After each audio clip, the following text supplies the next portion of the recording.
Hello, good morning, sir. Good morning, classmates. I am Janja Relante, together with my group mates Rufa May Sarazo, Jean Felix Ilihai, and Eliza Mark Listrilia.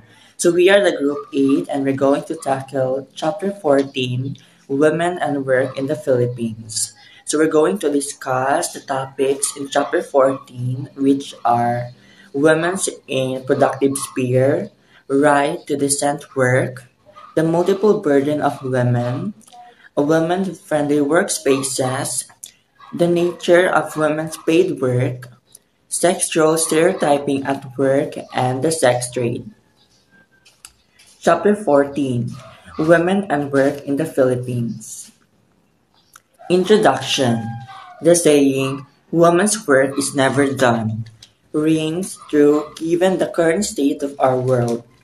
Women contribute to the economy in all forms, those who work in the reproductive sphere.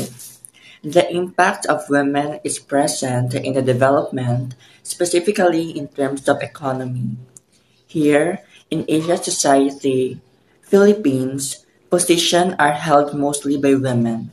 This is somehow an affirmation of the women-friendly societal conditions of the country.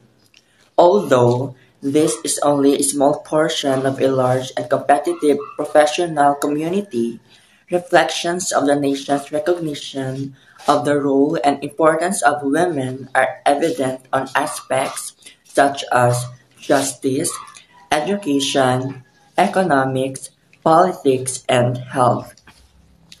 The last is still a debatable topic with the current issue of the Reproductive Health Bill in the Philippine Congress.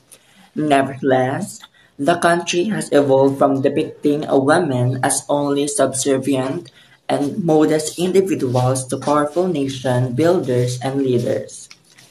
It will be an understatement that this could all be attributed to the efforts of the government, but it could not be denied that a democratic state stamped the gateway of the formalized of women protection through the Constitution and its supporting stages. Learning objectives. At the end of this chapter, the students will be able to number one, identify the major problems women face in the labor and livelihood sectors. Number two, explain the value of equality in the sphere of work and labor for women. And number three, list the policies that protect women's rights in the sphere of work and livelihood. So now we're going to discuss the first topic of chapter 14, which is the women's in the productive sphere. Women's in the productive sphere. A woman's work is never done. Women contribute to the economy in all forms, from those who work in the productive sphere to those who support workers in the reproductive sphere. Women still face the same issues like pay gap, poverty, and lack of decent work opportunities. So, women in productive sphere view as fundamentally defined by its traditional motion of gender roles, especially as embodied in the cult of domesticity. While the identification of the women's sphere within the home had deep roots in Western culture, and identification was central to dominant thinking about gender for centuries, domestic ideology was a particular historical development that emerged in the early decades of the 19th century, and over time it had ambivalent implications for women. And that based these ideas in belief that women were innately weaker, both physically and intellectually, less capable of taking care of themselves in the rough and tumble public sphere. Thus, women needed constant protection. Domestic ideology raised women up as naturally more religious and moral, giving them by typing that superiority to their incapacity within the public world and to their restrained sexuality. Domestic ideology, or the cult of domesticity, can be defined as a series of related ideas that characterize the family home as the particular domain of the woman in the home, the angel in house as the center of spiritual and moral goodness for the nuclear family. Right to decent work. Magna Carta for Women Section 22. Women shall have the right to decent work. Decent work entails support services that take into consideration their maternal functions, family obligations, and work.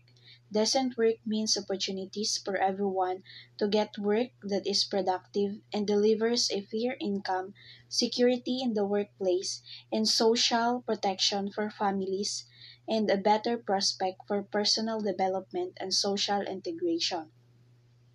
Everyone has the right to work, to free choice of employment, to just and favorable conditions of work, and to protection against unemployment. The multiple burden of women. Women have both reproductive and productive work, called by feminists, and it is called double pay or multiple burden. Multiple burden of a woman in terms of work are the terms that are used to describe the amount of workload among women who are not only involved in economic activities but are also burdened by an equal share of unpaid domestic labor. It is also refers to the fact that women tend to work longer and more fragmented days than men, as they are usually involved in three different gender roles, which is the reproductive, productive, and community works. Women-friendly workspaces. A gender-responsive organization gives importance to women's true gender needs. This is our organization that understands dynamics in their own organization and design actions towards more gender-responsive organization. Ignoring the needs of women with regards to their true gender needs. Example, these unpaid works are caring for children, elderly, and sick people, and unpaid works includes food and water and other energy provision. Number 1. New laws that recognize the right of paid and unpaid care workers. That there is a new law that recognizes an inequality in paid and unpaid workers that will get what they want even they are in different gender. 2. Pro-reproductive sector tax reforms. This can improve and maximize the economic and social benefits that can achieve through this tax system. Gender-responsive public financial management reforms. This is a budget that works for everyone by ensuring gender equitable distribution of resources and by controlling to equal opportunities for all. And this is essential for both gender justice and for fiscal justice. Official statistical systems that are more sensitive to the care economy.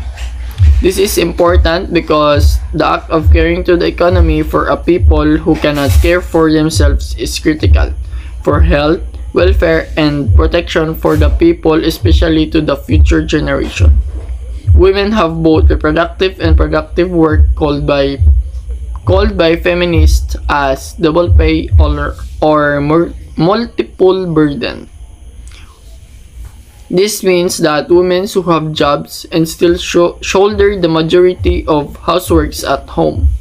Women spend twice much time of work as men, and another time spent in childcare. Workplaces conducive to a woman are definitely a motivating factor for connectivity, creativity, and inspiration.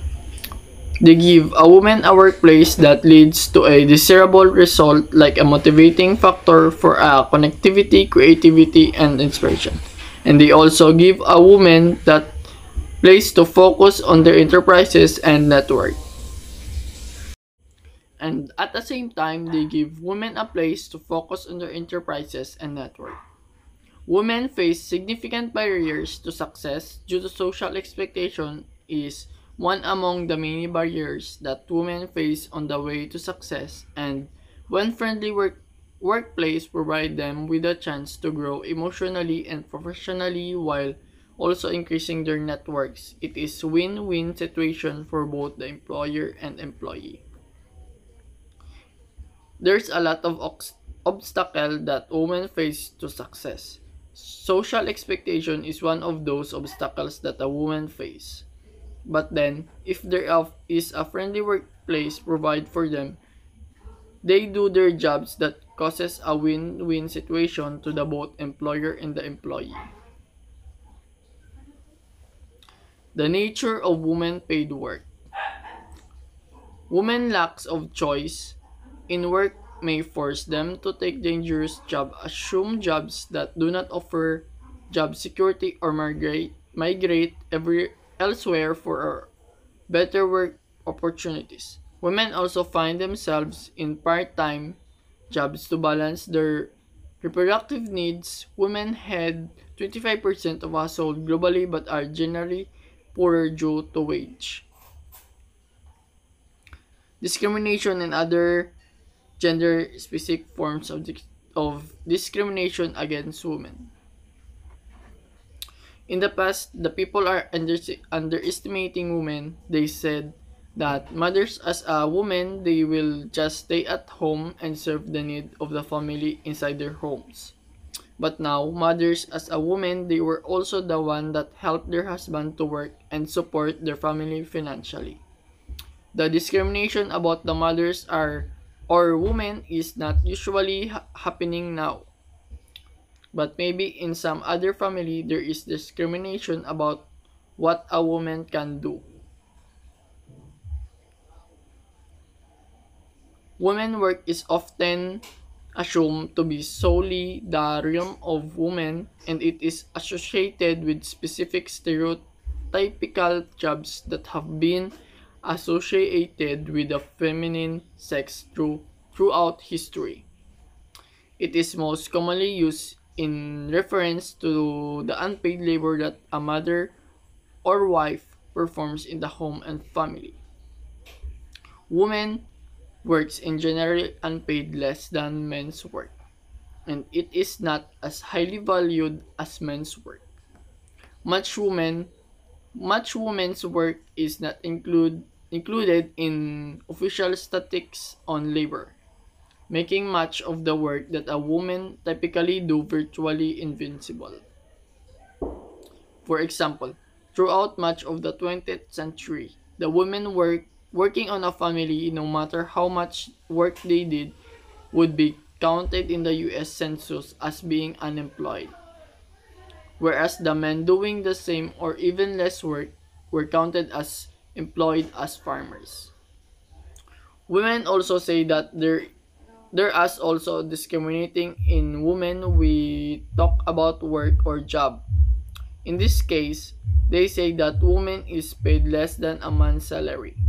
We supposed to change this mindset because even if it is a woman or a man, they work equally, they give the same time in working, they give their best to have a good job, so that they should also have the same amount of salary. It is not an excuse that a man can do as heavy jobs so that they have a higher amount salary.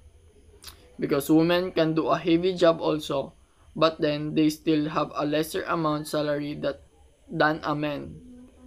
We should have equality in this matter. And this topic is all about sex role stereotyping at work and the sex trade. So our first topic for today is all about sex role stereotyping at work. Men are predominantly employed in labor-intensive jobs. Women are likely to take on jobs that are related to their assumed traits like patience, understanding, and care. The idea that women are not well suited for the workplace causes two big problems. It leads us to stereotype women by also painting traditionally female gendered traits such as empathy and emotional awareness in a negative light. Traits traditionally associated with male gender roles such as dominance, assertiveness, and confidence are also those that are considered essential for leadership positions. Because of this, women are often forced to conform to prevailing leadership styles, limiting their ability to employ traits like humility that increase workplace innovation and compel employees to go above and beyond the call of duty. Stereotyping at work leads women to feel pressure to demonstrate that they are not like other women. Women are placed in a uniquely challenging position.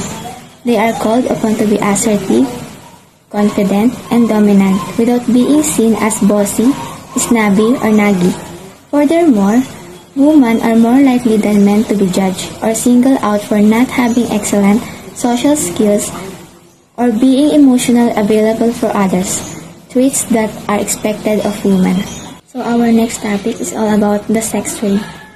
Usually refers to reproductive activity called coitus or sex in exchange for payment. Viewed as a predominantly women's issue because most sex workers are women and most consumers. The sex trade can involve the exploitation of vulnerable people for sexual purposes. The exploiters have been known to target vulnerable communities, and this in turn adversely affects the social health of the community. The EGS is conscious of the impact that sexual exploitation has on all people and neighborhoods across the city. Sex trade is an activity that involves providing sexual services for money, such as prostitution.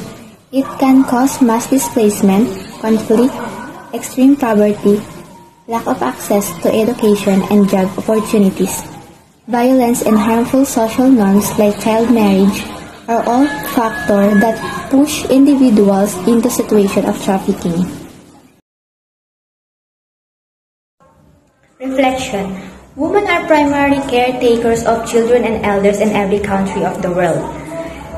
And woman takes the lead in helping the family adapt to the new realities and challenges. When a society, economy, and political organization change, they are likely to be a major initiator of human aid and play an important role promoting improvements in the life of the family. Furthermore, the role of women in urban and rural labor force has dramatically increased in recent decades.